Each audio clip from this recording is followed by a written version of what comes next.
Okay, today we're going to be looking at strength training for endurance athletes and how to get the most benefit from your endurance performance out of strength training.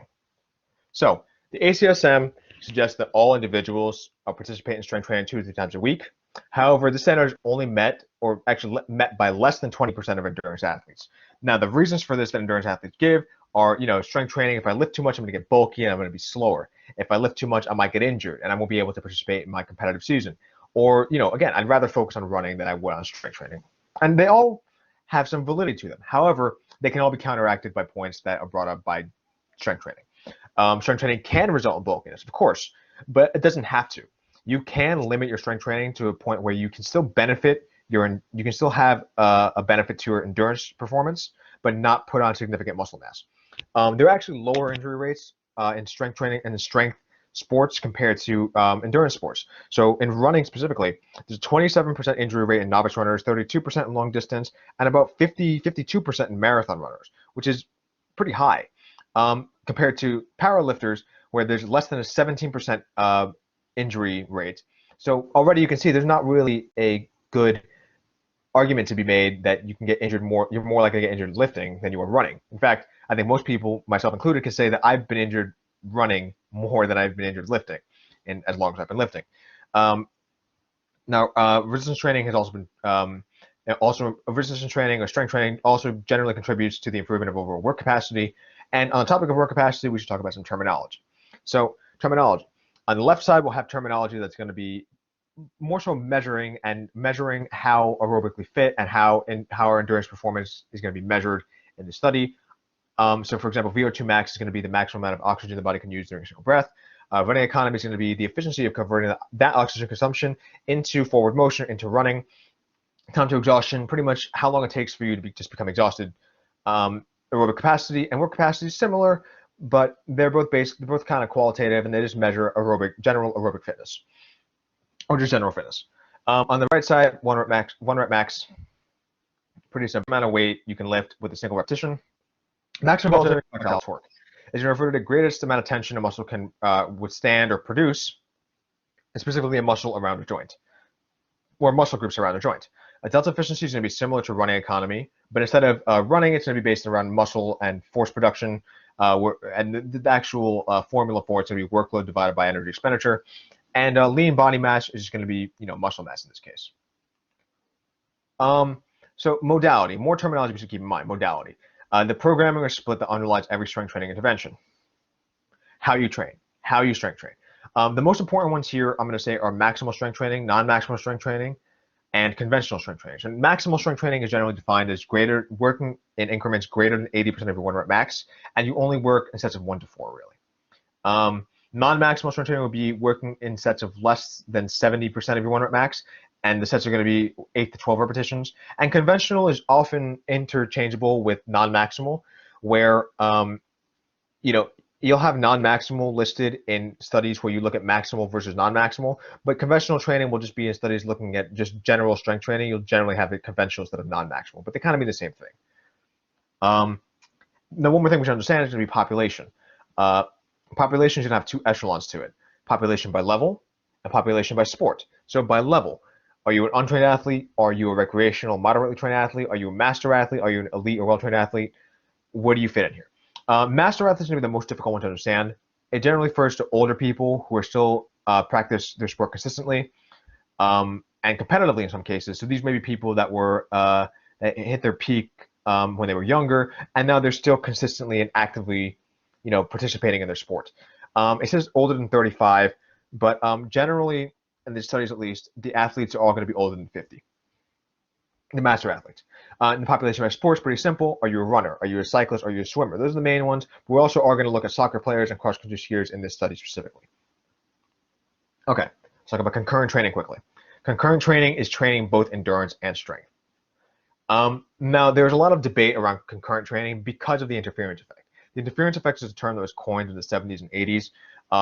It was a theory that suggested you cannot train strength and endurance and have them both benefit because one's always going to be lacking. And it's something you may have heard. You may have heard people say, don't run if you're trying to build, if you run, it's going to kill your gains.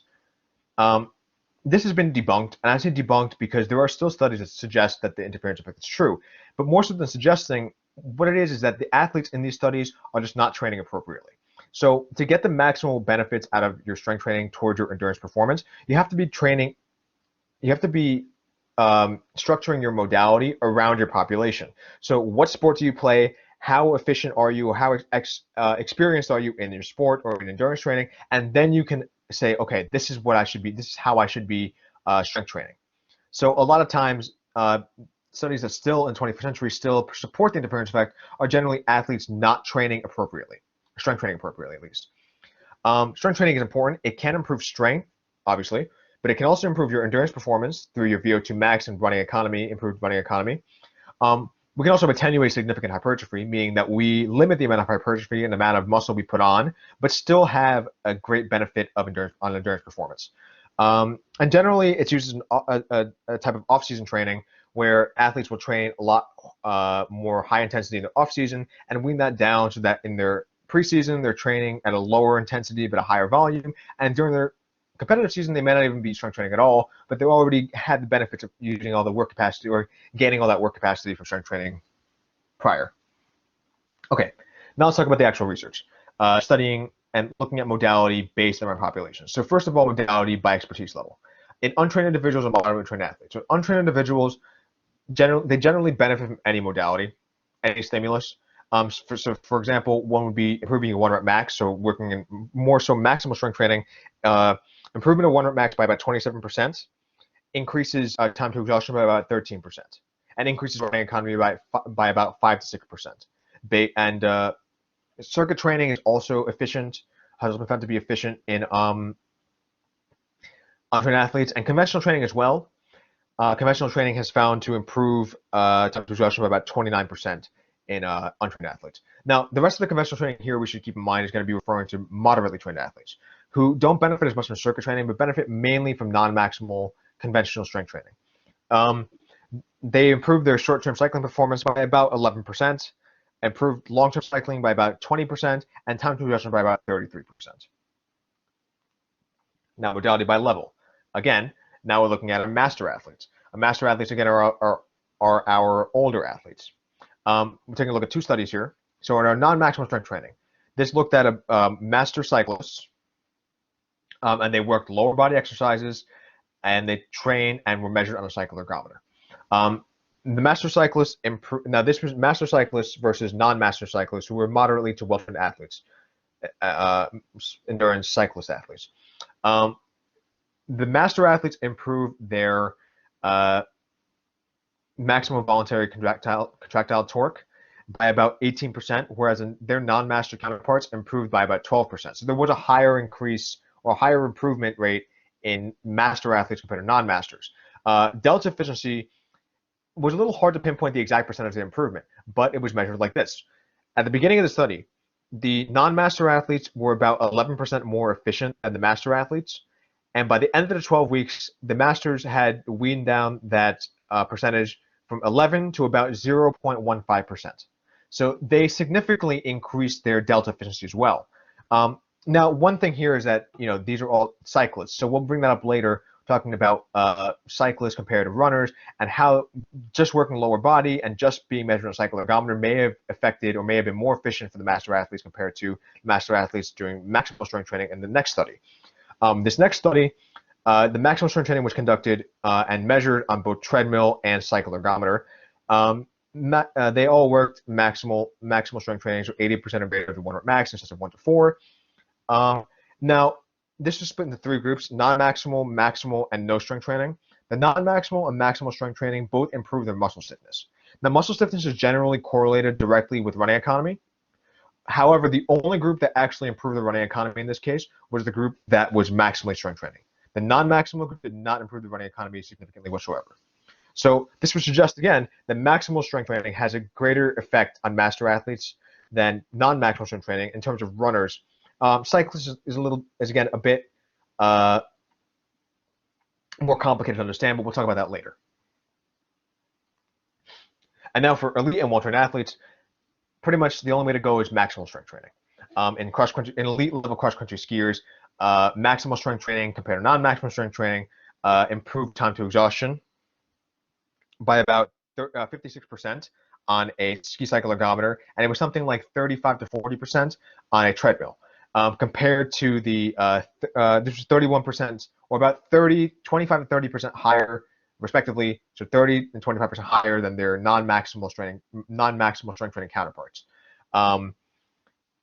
In soccer players, so this was in the early 2000s, soccer players at the top level, so European Champions League level soccer players, again, showed the improvement of 1 rep max correlated with endurance performance by improving running economy by about 5 to 6%, by an improvement of 1 rep max by about 30%, 30 to 33%. In terms of non-maximal strength training, it really has no significant effect on endurance performance. In fact, the only study that I did take a look at, for this, was based around 12 marathon runners, female marathon runners, well-trained female marathon runners who took part in an 18-week program, and they did 70% of the 1 rep max, so non-maximal strength training, and they went from a high volume to slightly lower volume, but they had no significant effect on VO2 max or running economy. And it might say, oh, this is the reason to support the interference effect, but in reality, it's just a reason to say, you know what, they did not train appropriately. Runners, okay, modality by sport now. Runners and cyclists generally have the same stimuli, meaning again, it's based very much around modality. Again, cyclists, like we said before in the master athletes, may benefit more from lower body exercises and non-maximal lower body exercises, but there is evidence to show either way. So I would say for runners and cyclists, it just how you should train is based around your skill level. Swimmers are different. Swimmers generally benefit from swim-based training, swim-based resistance training, like the swim bench that we see here, or in water resistance training. And more so than lower body, they benefit a lot more from upper body. So if you ever see the frame of an Olympic swimmer compared to a runner, compared to a cyclist, you'll understand that they benefit a lot more from upper body exercises. And again, form and stroke mechanisms have a greater carryover in swim performance and strength alone. So 200-meter swim was improved by about 31% in just using swim bench and water resistance training compared to conventional strength training. Team sports, soccer. Again, we know that 1 rep max correlates with running economy, but the best way for soccer players to train or to improve their endurance performance is just by running, which is unfortunate for our case of strength training. However, one thing we can look at is anaerobic training. Anaerobic training, specifically playing 5 versus 5 matches or indoor smaller sided matches in the off season with a smaller field, having to make quicker sprints, more tackles, more quick decision making, has shown to improve time to exhaustion on a treadmill performance during their on season, so during their outdoor season. Cross country skiing, this is quickly. Maximal strength training, of course, like we said before.